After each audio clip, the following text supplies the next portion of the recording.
Don't expect an answer to the question. I'm expecting that from you in the later part when it's your chance.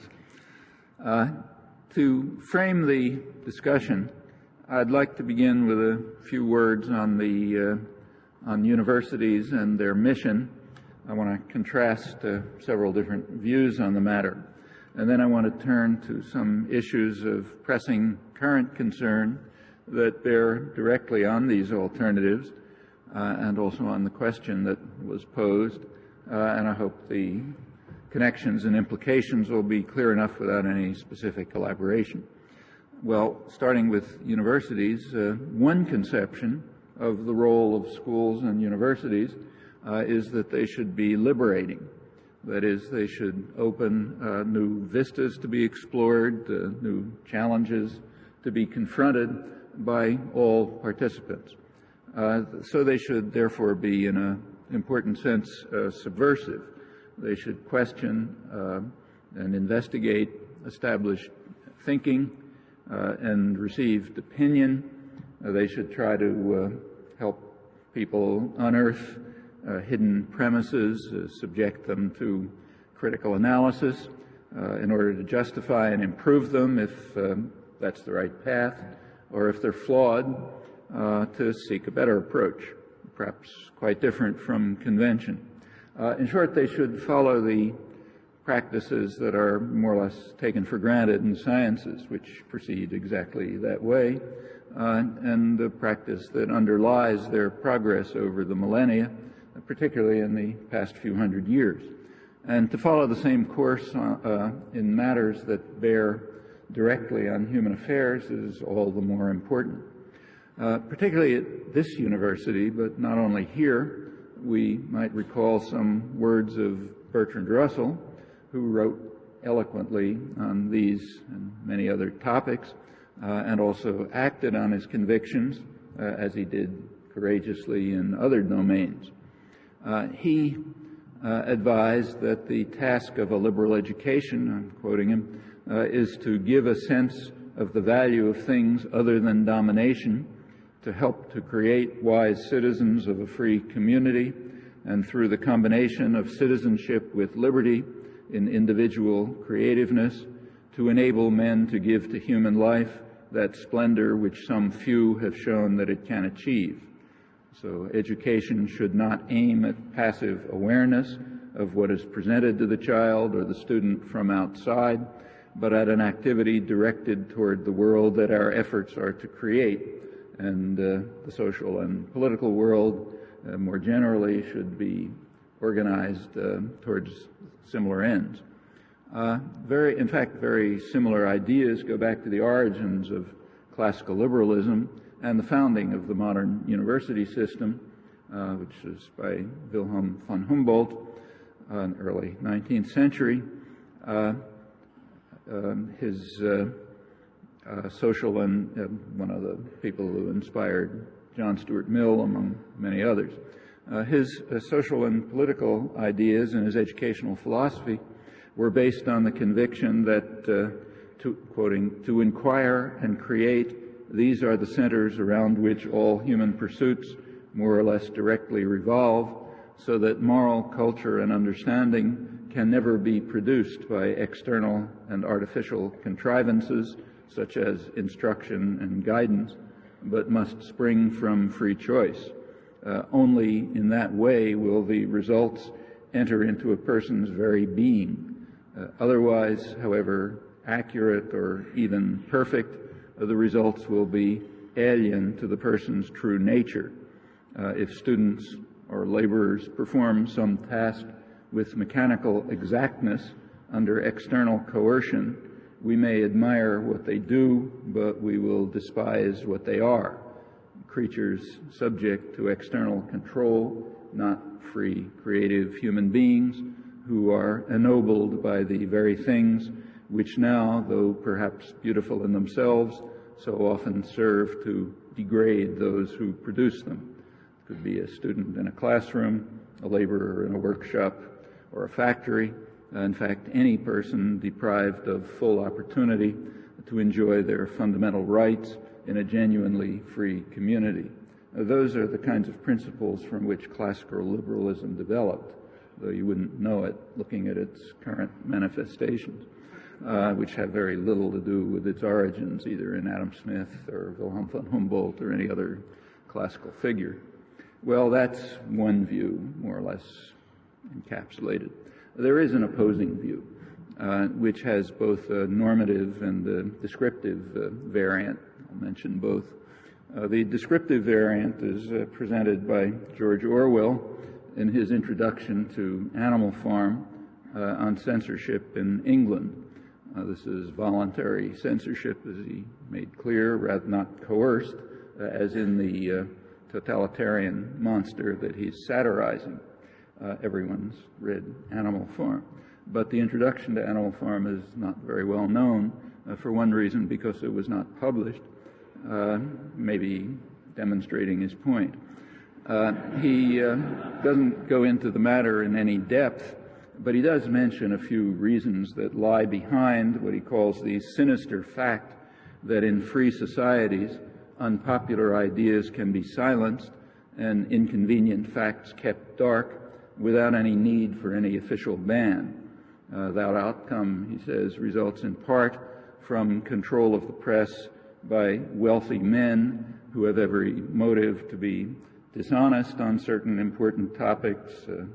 Maybe you know something about that around here, I don't know. But more important, it derives from a good education, which instills the general tacit agreement that it wouldn't do to mention that particular fact or even to think it.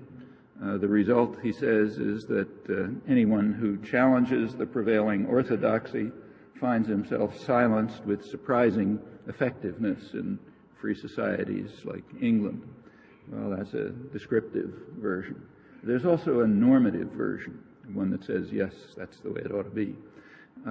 Many illustrations, one particularly important one with lots of implications, is the first major study of the Trilateral Commission 30 years ago that brought together liberal, internationalist, intellectual elites from the three major centers of industrial democracy, Europe, North America, and Japan. Just to illustrate the complexion, the Carter administration a couple of years later was drawn almost completely from their ranks. Like others, at the time, the trilateral intellectuals and academics were deeply concerned by the ferment of the 1960s, particularly by what they called the excess of democracy that began to appear in the 1960s as normally passive and apathetic populations sought to enter the political arena to press their demands. Well, naive people might think of that as democracy, but the sophisticated understand that it undermines democracy as they prefer to interpret it. And therefore, the trilateral intellectuals urged what they called more moderation in democracy, perhaps even a return to the days when Truman had been able to govern the country with the cooperation of a relatively small number of Wall Street lawyers and bankers. That's the American rapporteur, distinguished Harvard University political scientist, maybe exaggerating a little, but capturing the desired form of democracy. To reverse the excess of democracy, they advised, it will be necessary to overcome the failures of the institutions responsible for the indoctrination of the young. Their phrase, not mine. The institutions responsible for the indoctrination of the young are churches and others, but primarily schools and universities, which are not carrying out their proper task of indoctrinating the young, and we're permitting too many departures from orthodoxy and obedience, and that's part of the problem that underlies the excess of democracy when people were trying to enter the political arena where they don't belong. The trilateral intellectuals and academics, and remember this is kind of the liberal internationalist end, not the harsh reactionary end of the spectrum, they were drawing from a distinguished tradition of liberal thought, but as it developed in the 20th century. In particular, they were drawing from Wilsonian progressivism. Woodrow Wilson's own view was that an elite of gentlemen with elevated ideals should govern in order to sustain stability and righteousness. That principle actually goes back to the origins of the U.S. constitutional order.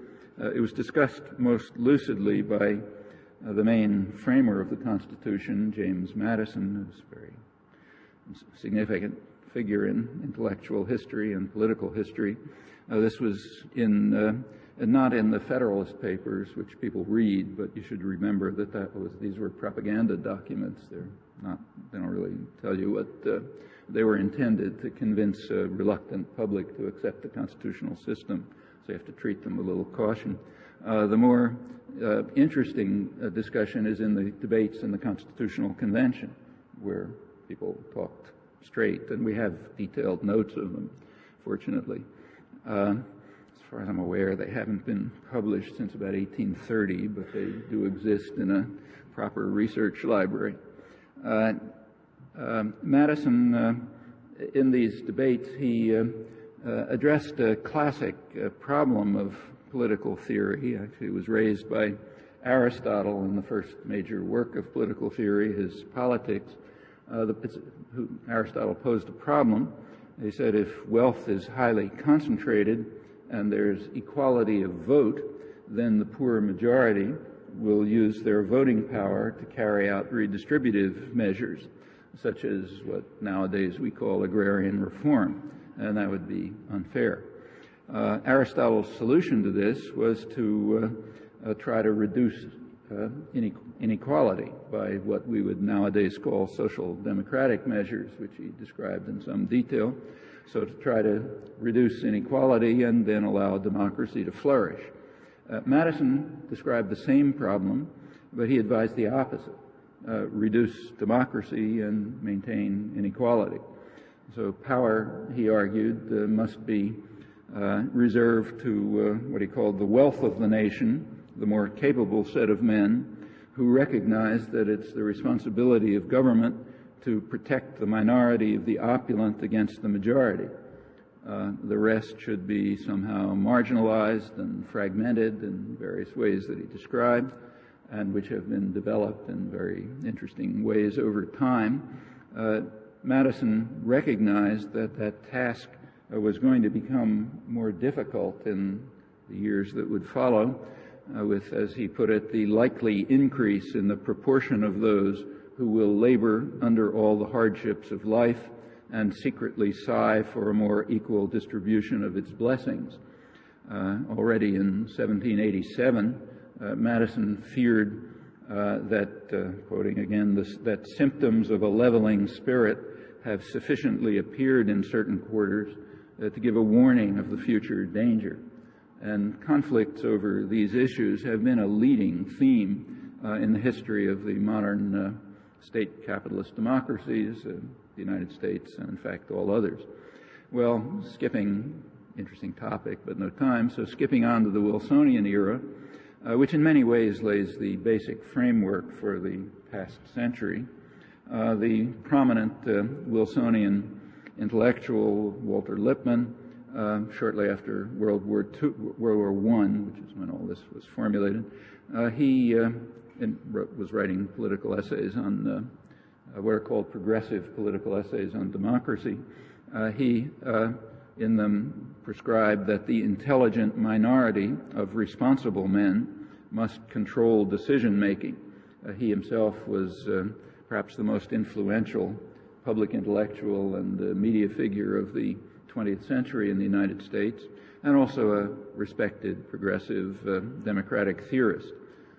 Lippman held that if democratic forms are to function for the general welfare, then public opinion must be shaped and policy set and implemented by this intelligent minority, and they have to be protected from the trampling and the roar of the bewildered herd. That's the great beast, as Alexander Hamilton termed the dangerous population. Like the Trilateral Commission intellectuals half a century later, Lippman was articulating the Madisonian, Wilsonian conception, and at a period of very great concern, just like in the early 70s, a concern about the excess of democracy that was developing during and after the First World War, which was repressed with considerable violence. The general public, Lippman explained, are ignorant and meddlesome outsiders who must be put in their place, and their place is remote from the centers of power. They are to be spectators of action, not participants, although they do have what he called a function.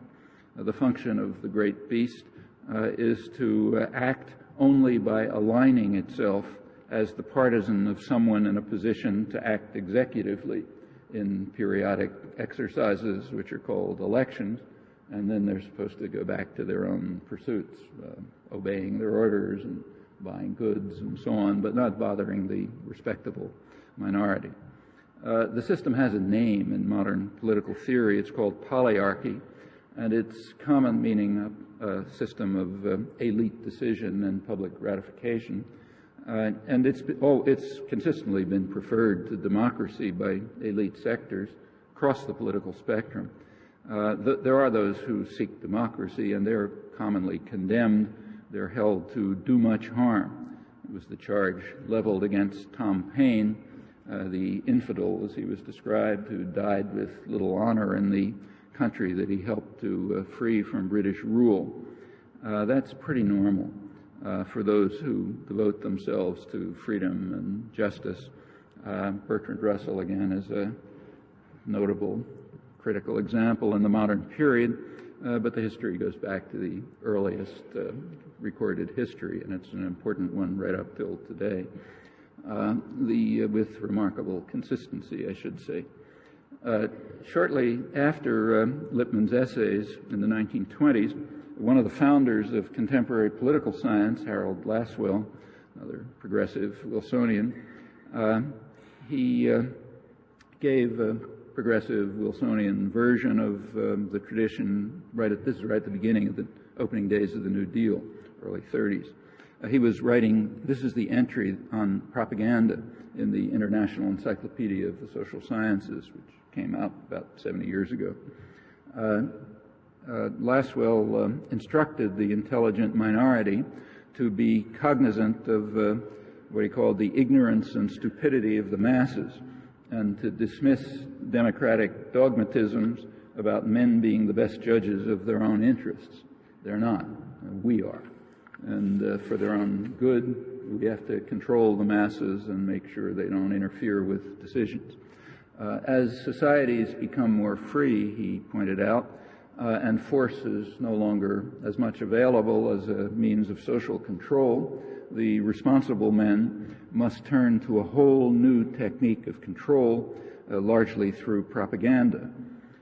He was again expressing a common view that we can actually trace back at least as far as David Hume's first principles of government, although they really became important and influential only in the past century, and primarily in the more free and democratic societies where they were more needed.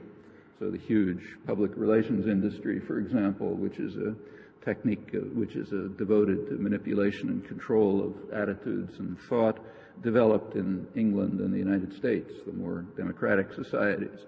In societies that can rely on force to control the population, it really doesn't matter very much. So say in Franco's Spain, there was quite a lot of latitude for freedom of speech and publication. You could publish anything you wanted. Something like, say, Orwell's Introduction could have been published. And it didn't matter very much when people walk down the streets of Madrid and hear where there was a big torture chamber and they hear people screaming. They can think whatever they like. You don't have to be so careful about control of attitudes and opinion. But as societies become more free, it's a problem. And it was recognized. So, for example, the British Conservative Party back during the First World War recognized that discussed how with the extension of the franchise and the growth of parliamentary labor parties and unionization, they simply were not going to be able to run the country and at that time much of the world just by force, and they would have to turn to techniques of propaganda and control, the British Ministry of Information, which you can guess what that meant, or in the United States by the Committee on Public Information of the Wilson administration, and you can guess what that meant. In the subsequent years, these developed into enormous industries devoted to manipulation and control of the bewildered herd, the great beast. And sometimes when they get out of control and there's an excess of democracy, you have to improve the institutions responsible for the indoctrination of the young. Well, within this framework of principles, which I've barely sampled, the role of the universities in indoctrination of the young becomes quite evident. The similarities to Leninist doctrine are apparent, and they were predicted long before either the progressive doctrine I've been sampling or Leninist doctrine were long before they were merged. They were predicted by Bakunin almost in the late 19th century in his very prescient remarks about what he called the new class of intellectuals, which was just then taking form. And he discussed how he thought they would converge across the political spectrum. They would be dedicated to what he called beating the people with the people's stick, either as servants of power in the state capitalist democracies or seeking to take power themselves on the back of popular movements, which they would then viciously suppress as the red bureaucracy, all for the common good. Everyone should know this. It's one of the few predictions in the social sciences that ever came true dramatically and therefore important.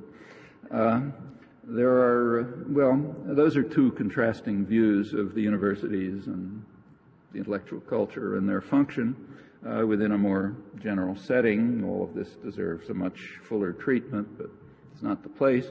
But with just that much background, let me turn to the question that was raised in the title, is there intelligent life on Earth? Well, that question has been discussed. It was raised a few years ago by the grand old man of modern biology, Ernst Mayr of Harvard. This was in a debate actually, on the search for extraterrestrial intelligence. Most of the participants were astrophysicists who were very optimistic. They confidently expected to find higher intelligence throughout the universe. Mayr, in contrast, disagreed. He felt that the prospects were very low because what was sought is quite unlikely to exist. His reasoning had to do with the adaptive value of what we call higher intelligence. That means the particular human form of intellectual organization, which may or may not merit the honorific term intelligence. That's what's at issue. He looked at the one case we know in any detail, namely life on Earth, and he estimates the number of species since the origin of life at about 50 billion, quoting him now, only one of which achieved the kind of intelligence needed to establish a civilization. It did so very recently, maybe roughly 100,000 years ago, in an extremely small breeding group of which we are all descendants, with very little genetic variation internal to the species, unlike other species. So modern studies indicate. Mayr speculates that this particular form of intellectual organization is apparently not favored by selection. And he points out that the history of life on Earth refutes the claim that it's better to be smart than to be stupid, at least judging by biological success. So beetles and bacteria, for example, are far more successful organisms than humans, and that's generally true of creatures that either have a specific niche, like particular kinds of beetles, or that can rapidly mutate, like bacteria. They are the successful organisms. He also makes the rather somber observation that the average life expectancy of a species is about 100,000 years. That's the life of the human species. Well, we're entering a period of human life that may provide an answer to the question of whether it's better to be smart than stupid. Smart, that is, in the very specific human sense. The most hopeful prospect is that the question will not be answered. If it receives a definite answer, that answer can only be that humans were a kind of biological error using their allotted 100,000 years to destroy themselves and in the process much else. The species has certainly developed the capacity to do that, and if an extraterrestrial observer, if one could exist, might conclude that they've demonstrated that capacity throughout their recent history, actually far earlier, because they began to wipe out all other large mammals very quickly, and very dramatically in the past few hundred years with an assault on the environment that sustains life, on the diversity of more complex organisms, and with cold and calculated savagery on each other as well. Not unnecessary to run through the history, or even the modern version. But more ominous even than the terrible record, perhaps, is that the kind of intelligence that was needed to establish a civilization to which Ernst Mayr refers, it's constructed specific forms of dominant civilizations. They're based on institutional structures that increase the likelihood of dreadful outcomes. The primary reason, I'm now quoting from high-level documents, the primary reason is that unlike chemical or biological weapons, the extreme destruction from a nuclear explosion is immediate, with few, if any, palliatives to reduce its effect. And planners therefore recommend that nuclear weapons be visibly available, because although we are not likely to use nuclear weapons in less than matters of the greatest national importance, which I suppose is reassuring, nevertheless, if they're visible, they cast a shadow over any crisis or conflict. It's furthermore beneficial for our strategic posture if some elements of government may appear to be potentially out of control, that the U.S. may become irrational and vindictive if its vital interests are attacked should be part of the national persona that we project. That's what's called credibility in the scholarly international relations literature and by the political leadership and by the mafia, incidentally, which is very similar. The United States must therefore reject the basic principle of the Non-Proliferation Treaty, namely that nuclear powers should make a good faith effort to eliminate nuclear weapons, and must retain them visibly available, ready for use, as the basis for our strategic posture, and that includes, incidentally, the right of first use against non-nuclear powers that have signed the Non-Proliferation Treaty and a fortiori against everybody else. Well, I'm quoting from a very important document of the Clinton presidency. This is not the Bush people. It's partially declassified. It should be well known and studied in every school, at least in my opinion. This is the first major review of post-Cold War strategic planning done by STRATCOM, the Strategic Command. That's the agency that's in charge of implementing and developing and using nuclear and weapons and other weapons of mass destruction. It's called Essentials of Post-Cold War Deterrence, and a major study of the post-Cold War period. What's deterrence? Well, the question of who should be deterred, that had already been clarified in the previous administration, the first Bush administration, in its first National Security Strategy report. Those are reports that come out periodically. This was a few months after the fall of the Berlin Wall, and therefore is particularly important because that ended any pretext of a Soviet threat. So this is a kind of document that anybody would focus attention on if you want to understand the world. It's never been discussed as far as I'm aware, which may tell you something about how well universities are fulfilling their function and what that function is. Anyway, let's have a look at it. This is a couple of months after the fall of the Berlin Wall, highly important and revealing document. I also think it should be studied and known everywhere. It's in effect also studied and known everywhere. It's in effect also the first post-Cold War request to Congress on the military budget. And it tells us a lot about the Cold War itself and about the continuities that were predicted by at least some people at that time and have been, I think, quite evident in the decades since. This is 1990. The 1990 request for a vast military budget was virtually unchanged from earlier years, apart from the pretexts. They were changed. So same request, but different reasons. In this new era, the report says, the more likely demands for use of our military forces may not involve the Soviet Union and may be in the Third World, just as in fact was the case before. But now we have to do that without invoking a Soviet threat, which was largely irrelevant, as you discover if you carry out close examination of the internal declassified record or the events themselves. But now it's conceded, because it's no use appealing to a Soviet threat once the Soviet Union has disappeared.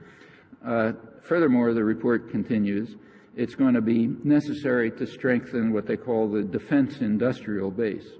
That's a reference to all of high-tech industry, and to create incentives to invest in new facilities and equipment in research and development.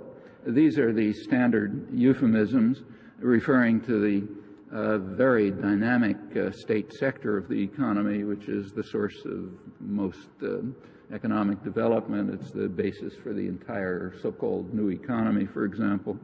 And the state sector, which is the source of innovation and development, also involves an enormous public subsidy, which has the effect of socializing risk and cost while privatizing profit and power. The technical name for that is free enterprise. But that's the way the system in fact works, and they know it. The 1990 change is terminological. It's all the same as before, but the subsidy is not required now by the Soviet threat the way it had been the year before and for the previous 50 years. That had lost its utility, but now the threat is the growing technological sophistication of the Third World. That's why we need all this stuff. On the side, the United States was at that time working to enhance the threat from the Third World through sales of sophisticated armaments. That went on with increasing fervor after the Gulf War, which was used, quite frankly, as a sales promotion device. And other arms producers were doing so as well. I mean, you can check what Canada was doing. I haven't looked at that, but Britain certainly was, and France and Russia, others. So we want to enhance the threat, but then have a huge military budget to counter the threat. That's the way it works. The 1990 report also stressed that military intervention forces must be maintained exactly as before, still primarily targeting the Middle East because of, quoting, the free world's reliance on energy supplies from this pivotal region. But now it's not because of the Soviet threat, as had been claimed up until that moment. Rather, in this region, the report says, the threats to our interests that have required direct military engagement could not be laid at the Kremlin's door. So sorry, folks, we've been lying to you for half a century, but it wasn't the Kremlin that was the problem. Earlier doctrine is no longer functional, and therefore it's quietly abandoned. And respectable intellectuals are supposed to not notice this. These are the kinds of things it wouldn't do to say or to notice or to think. And they didn't, as you can check. Notice that the threats to our interest at that time could also not be laid at Iraq's door. This is March 1990. At that time, Saddam Hussein was a favored friend and trading partner of the U.S. and the U.K., Thatcher, Reagan, Bush, and the rest. They thought he was a fine guy. That was a position that he retained for another few months until August 1990, when he committed the first crime that really mattered, namely disobeying orders.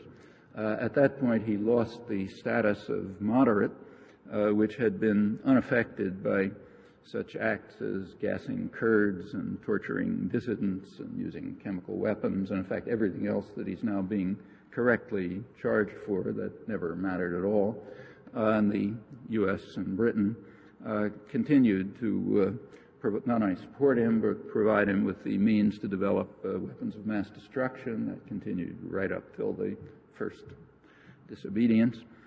These are all, again, facts it wouldn't do to mention in these grim days right now, especially when Tony Blair and George Bush and everyone else is talking about how we can't let this monster survive after he committed all these crimes, which they then enumerate, all accurately, but always missing a few words, like with our help, because we didn't care, and therefore we continued to provide him with weapons of mass destruction after them. That's invariably missing, as you can see. But it was there, and there were also reasons. The reasons were very straightforward. So as the State Department explained in early 1990, the reason is that our duty to support U.S. exporters. That's when they were overriding cabinet objections and congressional objections in continuing support for their friend Saddam, who was fulfilling his function properly and continuing to help him develop weapons of mass destruction. George Bush the first was authorizing support for him up to the day before the invasion of Kuwait. The British were a little slower on the draw, and they continued doing it a couple of days later before they managed to realign their priorities. But Saddam Hussein's crimes had absolutely nothing to do with it. All of his worst crimes were behind him at that point, almost all of them. Well, in any event, after the fall of the Berlin Wall, it was at least conceded that the core so-called threat to our interests had been independent nationalism. Often there were superpower entanglements, but that was usually secondary. And in fact, one useful effect of the end of the Cold War is the clouds have lifted somewhat, and reality is coming into clearer view, and it takes a little more effort to suppress what should have been obvious all along. Well, 5 years after this came the review of post-Cold War deterrence that I was quoting earlier, and now the meaning of deterrence is clarified. You have to deter those who seek an independent path. And it's only by suffering really deep historical amnesia of the kind that Orwell attributed to a properly functioning educational system. It's only by that you can fail to recognize the pedigree of this doctrine, which goes back to the end of World War II, and there are plenty of precedents earlier in the history of other imperial states. Perhaps the most instructive illustration of all of this is Cuba. It's an example which happens to be highly relevant and very timely right now. Recall we've just passed the 40th anniversary of the Cuban Missile Crisis. That was last month. The anniversary was the occasion for a high-level conference in Havana a couple of weeks ago of Russians, Cubans, and Americans, mostly from the Kennedy administration, and it yielded some startling information about how close the world came to a nuclear war that would have given the unwanted answer to Ernst Mayer's question. It was discovered that we were saved from perhaps terminal catastrophe by a word, a single word, from a Russian submarine captain named Vasily Arkhipov, who ought to get hundreds of Nobel Peace Prizes. He countermanded an order to fire nuclear-armed missiles from a submarine that was then under bombardment by U.S. destroyers who were enforcing John F. Kennedy's naval quarantine. That's how close we came to the end of human civilization. Okay, one word from a Russian submarine captain. That was the most dangerous moment in human history. Historian Arthur Schlesinger commented, he's Kennedy's advisor at the time. when he heard about this. Robert McNamara, who was then Secretary of Defense, he observed at the conference, as he had before, that Cuba was justified in fearing a U.S. invasion. Those facts in no way mitigate the criminal lunacy of sending nuclear-armed missiles as a deterrent, or the other interactions of that very grim month in which we almost got the answer to the question whether it's better to be smart than stupid, the wrong answer. Well, these extraordinary facts were very marginally reported in the United States. I don't know how they were dealt with here. They elicited virtually no comment. The press did, however, report that with the collapse of the Soviet Union, Cuba is no longer promoting terrorism as it did before. That follows the convention of the scholarly literature on terrorism, which highlights allegations of a Cuban role in terrorism, but manages somehow to ignore the fact that Cuba probably holds the world record as a target of terrorism for the last 40 years. It's another fact it wouldn't do to mention. That includes the terrorist acts of the top-level commanders in Washington that aroused the fear of another invasion and helped precipitate the missile crisis and came very close to destroying what we call human civilization. So it takes really impressive discipline for educated sectors not to mention these particular facts, again, Orwell's phrase, just at the moment when the awesome consequences that have been so narrowly averted have just been revealed. I looked and I could find no mention. Maybe you had lead editorials in the Globe and Mail about it and scholarly articles, but I didn't see any mention. Well, let's have a quick look at what is ignored. Fortunately, we have a rich declassified record, which often also happens to be very timely and topical, so I'm now going through that. From the declassified record, which is huge, we learn that plans for what's now called regime change, which is nothing new, something very old, plans for regime change were in the works. Within months after Castro took power in January 1959, the plans were formally adopted in secret in March 1960, with full awareness of the fact that domestic support for the targeted regime was strong and that there was essentially no Soviet connection. That's usually the case. The Eisenhower administration did add, when formally adopting the plan for regime change, that the U.S. role should be kept secret because of the consequences if people find out about it, particularly in Latin America, where it'll lead to furor. So you got to keep it secret. At the time the plans were adopted in March 1960, U.S. terrorist attacks against Cuba were already underway. In May 1959, the CIA began arming anti-Castro guerrillas, meaning terrorists, inside Cuba. In October 1959, the first planes flew over Cuba from Florida. They were carrying out bombing attacks, according to Cuban sources, which provided extensive details, names of the planes, registration numbers, names of the pilots, numbers of registration on bombs that were found. They provided all that to the Security Council of the United Nations, as they're supposed to do, in July 1960.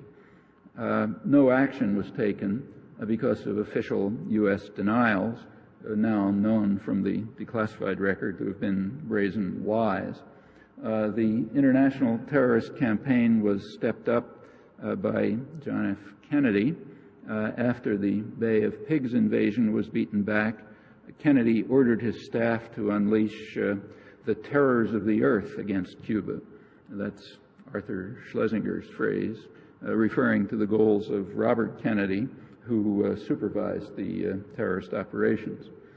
So why was it necessary to unleash the terrors of the earth against Cuba? Well, the reason we discover is from the planning internal record is, I'm quoting, that the very existence of Castro's regime represents a successful defiance of the United States, a negation of our whole hemispheric policy of almost a century and a half, which of course is based on subordination to U.S. will. Worse still, the regime was providing an example and general stimulus that might encourage agitation and radical change elsewhere in Latin America, where social and economic conditions invite opposition to ruling authority. The actions of the defiant regime might also encourage the spread of the Castro idea of taking matters into one's own hands. That's a grave danger when the distribution of land and other forms of national wealth greatly favors the propertied classes, and the poor and the underprivileged, stimulated by the example of the Cuban Revolution, are now demanding opportunities for a decent living. That's basically the Madisonian problem again. These are all quotes. Russia was in fact mentioned as a source of economic aid and a model of rapid industrialization. Well, that's it. Kennedy's terrorist actions intensified in the weeks leading up to the dispatch of missiles to Cuba, the missile crisis. These included things like a speedboat strafing attack on a Cuban seaside hotel, killing a couple of dozen Russians and Cubans. Shortly after that, an attack on British and Cuban cargo ships, raids in Cuba, and other actions that were stepped up in early October 1962. Then came the most dangerous moment in history, which almost came very close to ending it all. At one of the last moments of the missile crisis, one of Kennedy's terrorist teams blew up a Cuban industrial facility, killing perhaps hundreds of workers. That was at a period when the operations had been officially suspended for the duration of the missile crisis, but this action continued anyway. The terrorist actions were renewed as soon as the crisis ended and continued up till the end of the Kennedy years. 10 days before the assassination, Kennedy authorized new and broader terrorist attacks, and then they were picked up and continued later. Well, there was a new crisis in the mid-1970s when Cuba served as the instrument of Russia's crusade to dominate the world, so Washington proclaimed. UN Ambassador Daniel Patrick Moynihan, another icon of the liberal establishment, he thundered that if Soviet neocolonialism succeeds in Angola, the world will not be the same in the aftermath. Europe's oil routes will be under Soviet control, as will the strategic South Atlantic, with the next target on the Kremlin's list being Brazil. Sounds familiar? Yeah, hear it every few years with somebody else doing it. At this time, Washington's fury was caused by another criminal act of successful defiance. In 1975, a U.S.-backed South African invasion, U.S. and British-backed South African invasion, was coming very close to conquering newly independent Angola. And Cuba sent troops on its own initiative. They scarcely even notified Russia, and they beat back the invaders. That's a major event in the modern history of Africa. The Cubans were black, of course, and their victory was, I'm quoting now, a major blow to South African pride, a boost to African nationalism, tarnishing the image of South African and mercenary invincibility as black Africa is tasting the heady wine of the possibility of realizing the dream of total liberation. I'm quoting the press in South Africa and U.S. officials. And Washington and Pretoria didn't take the defeat lightly. In the 1980s, South African forces, supported by the U.S., Britain, Israel, and others, invaded again. They reversed the initial gains of independence in Angola and Mozambique with horrible atrocities. In the former Portuguese colonies, the death toll during the Reagan years is estimated at about 1.5 million, about $60 billion of damage. And throughout that whole period, the U.S. continued to support South Africa, to condemn Mandela's African National Congress as one of the more notorious terrorist groups in the world. That's 1988, after all of this. All of this was during the first phase of the so-called War on Terror, that was redeclared 20 years later, which on September 11th, which much the same rhetoric and many of the same people in leading positions. More facts it wouldn't do to mention, let alone what they suggest about the second phase now underway. Again, what they suggest about the second phase now underway. Again, you can do an experiment and see how much the history of the first phase of the war on terror, conducted by the same people carrying out the second phase, you can check to see how often that's been mentioned, let alone what happened in the years that followed, where it continued. These terrorist attacks against Cuba, either directed from Washington or based on U.S. soil, continuing into the 1990s, they've of course been devastating to a poor society in the shadow of the dominant superpower, particularly when they're combined with the effects of the economic warfare, which became even harsher, incidentally, after the collapse of the Soviet pretext. It's another illustration of the general continuity of policy after the Cold War. It's kind of noteworthy that mainstream commentary, once again, didn't skip a beat when the pretexts were changed radically, when the Soviet Union collapsed and the policies were made even harsher. Pretty impressive discipline in a free society. Well, after these few and hopelessly inadequate observations on deterrence and terrorism, let's return to the military planning that may provide an answer to the question posed in the title. The basic conclusions of Stratcom, which I quoted, were confirmed in Clinton's presidential directives. These authorize first use and maintenance of nuclear weapons in what's called launch on warning posture that perpetuates the high alert regime of past years, ever-present danger to survival. New programs to implement these decisions proceed with the clear understanding that they're likely to spur expansion of strategic nuclear forces by potential adversaries, so increasing the threat of accidental nuclear war. The recent escalation of these programs under the pretext of a war on terror is familiar, along with the articulation of even more far-reaching doctrines at the highest level.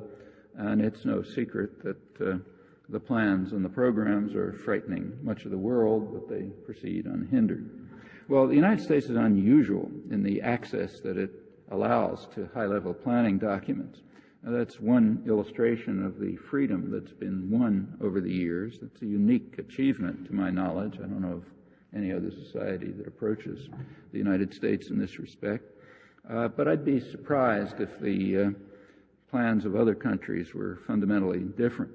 For the United States, they've been available for years, but they're known only to readers of dissident literature, which is scrupulously marginalized. It's another illustration of Orwell's voluntary censorship under freedom, but they're there if you want to find out about it. Well, more evidence that it might not be better to be smart than stupid is the ballistic missile defense program.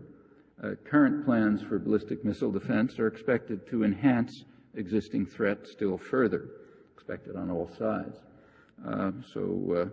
Clinton negotiators urged Russia to adopt Washington's launch on warning strategy to alleviate Russian concerns about ballistic missile defense and the planned annulment of the ABM treaty and others.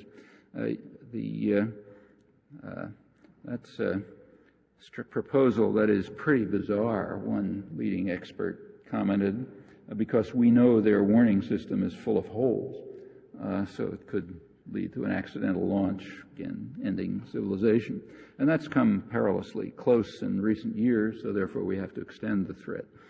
U.S. intelligence predicts that any deployment of any kind of ballistic missile defense will impel China to develop new nuclear-armed missiles, expanding its nuclear arsenal by about a factor of 10, they predict, probably with multiple warheads, MIRVs, which is going to prompt, I'm quoting now, prompting India and Pakistan to respond with their own buildups with a likely ripple effect to the Middle East. And the same analyses, intelligence analyses, conclude that Russia's only rational response would be to maintain and strengthen the existing Russian nuclear force. Just a week before September 11th, the Bush administration announced that it has no objections to China's plans to build up its small fleet of nuclear missiles. That was a sharp shift of policy in the hope of gaining Chinese acquiescence to the dismantling of the core arms control agreements. And Chinese resumption of nuclear tests had also been quietly endorsed. A strategic analyst pointed out right away that the change of policy encourages China to aim more nuclear-armed missiles at the United States and Japan, with the expected effect on Japanese and Taiwanese programs extending to India and then beyond. On the same day that the Bush administration made this announcement, the same journals also reported that the Bush administration is imposing sanctions on China for allowing the transfer to Pakistan of missile parts and technology that are essentially for weapons that can carry nuclear warheads. Okay, so on the same day, we sanctioned China for doing that, but we urge them to do more of it. These technologies very likely now found its way to North Korea. That's what's in the news right now. Ballistic missile defense is only a very small component of much more far-reaching and ominous programs. These are programs for expansion of the arms race into space. The term race is inappropriate. The United States is competing alone in the race. The plans have been available in public documents for some years, and the projects that have outlined that are being outlined there are under development. They were expanded in the first few months of the Bush administration. They were expanded again after September 11th in a crude exploitation of the fear and horror engendered by these crimes. Well, the plans are disguised as defense, but anybody knows that when you hear defense, you interpret it as offense, and that's the way it's understood by proponents and adversaries alike, the usual story. So in almost identical words, China's military planners and their U.S. counterparts agree, quoting now, that ballistic missile defense is not simply a shield, but an enabler of U.S. actions. That's quoting U.S. military planners. The Chinese use almost the same words. And allies agree as well, like Canada. Canadian military planners advised the Canadian government that the goal of ballistic missile defense is arguably more in order to preserve U.S. NATO freedom of action than because the United States really fears North Korean or Iranian threat. Nobody had invented the Iraqi threat yet. Came a little later. Prominent strategic analysts agree across the political spectrum, so just to pick two ends. In the conservative journal National Interest, Andrew Bacevich writes that ballistic missile defense will facilitate the more effective application of U.S. military power abroad. By insulating the homeland from reprisal, missile defense will underwrite the capacity and willingness of the United States to shape the environment elsewhere.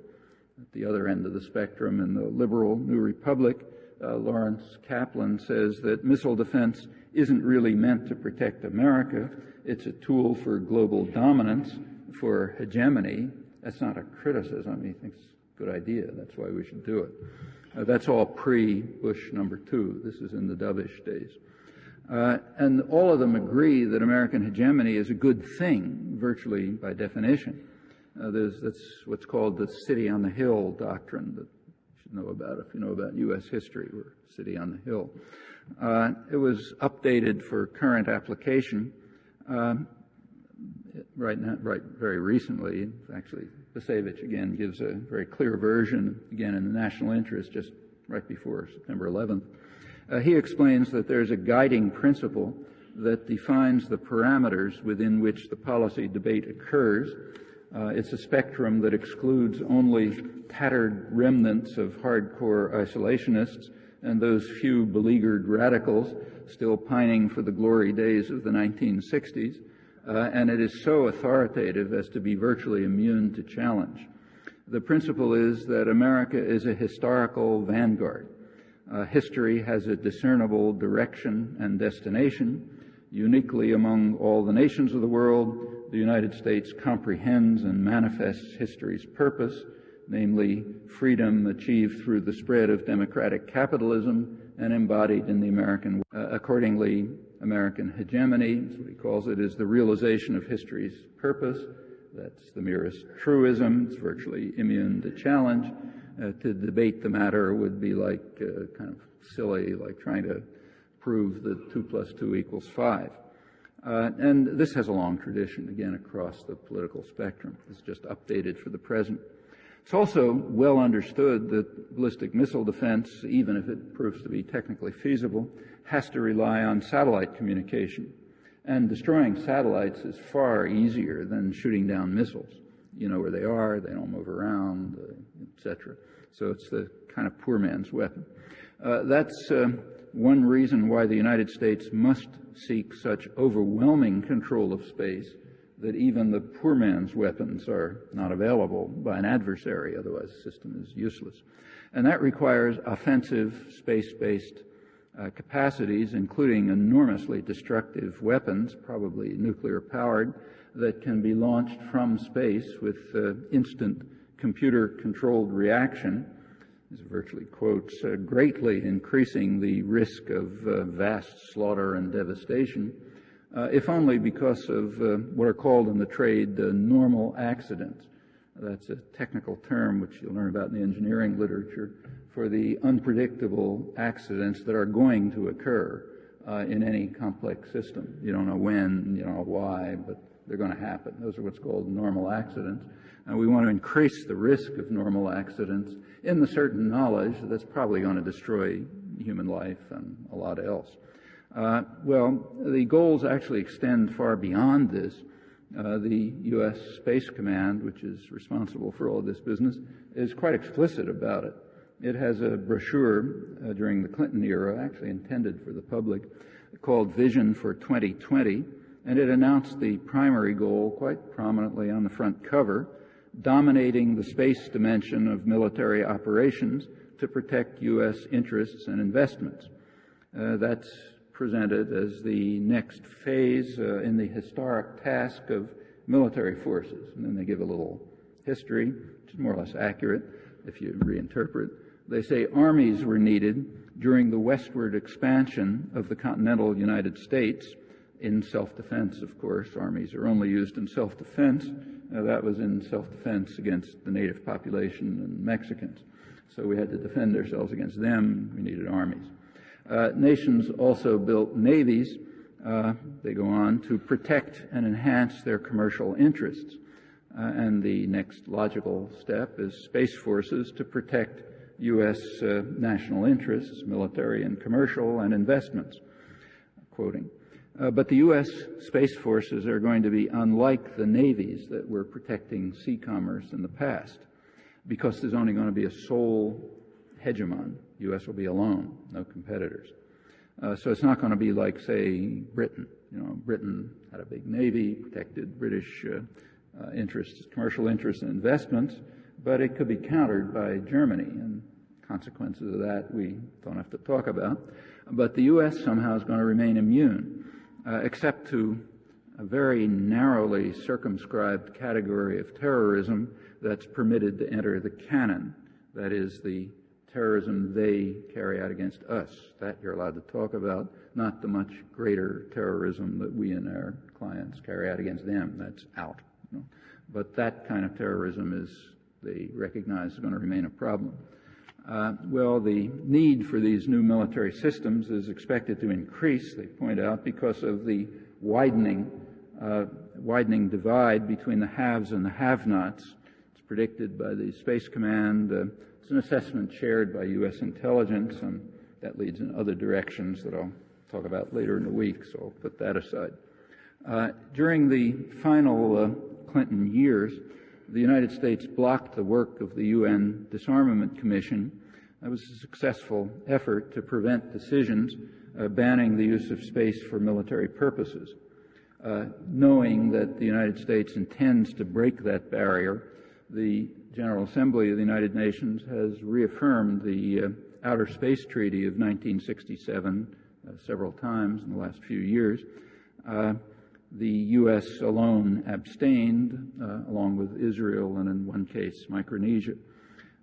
As is well known, the Bush administration has carried the commitment to dismantle international treaties and conventions that might retard the development of weapons of mass destruction. These have been cast out one after another. A year ago, the Bush administration undermined the biological weapons conventions, told the reasons. One reason was that inspection might interfere with U.S. corporations. Another reason, which they didn't say but is likely, is that inspection might reveal U.S. programs that are in violation of the conventions and that are, in fact, extremely hazardous. Those have been discussed by analysts in the Bulletin of the Atomic Scientists and others, and they're very worrying to plenty of microbiologists. This September, just 2 months ago, the administration suddenly pulled out of the Geneva negotiations to strengthen enforcement mechanisms on the Biological Weapons Convention. That stunned its allies once again. The U.S. announced that it would not even take part in further discussions on enforcement mechanisms until 2006. Just 3 weeks ago, the First Committee of the United Nations, that's essentially the General Assembly concerned with defense, they passed two critically important resolutions 3 weeks ago. One of them reaffirmed the 1925 Geneva Protocol banning biological weapons. The other one banned militarization of space. Once again, two countries only were opposed, the United States and Israel. A friend of mine did a database search on this and found that nothing was reported in the United States. In fact, of everything I've just mentioned, approximately zero has been reported in the United States. That's the usual situation. Presumably, it reflects the understanding on the part of editors and respectable intellectuals that it's just not wise to let citizens know of plans that might bring to an end biology's only experiment with so-called higher intelligence. Well, throughout history, it's been recognized that such steps are dangerous, although they continue all the time. That's history. By now, the danger has reached the level of a real threat to human survival. It's not an exaggeration. That's the primary reason why Europe, 50 years ago, recognized that it's going to have to abandon the sport of mutual slaughter that they had engaged in for hundreds of years, while also conquering the world, in large part thanks to the technology and culture of violence that Europe had developed during the hundreds of years when it was the most murderous and violent place in the world.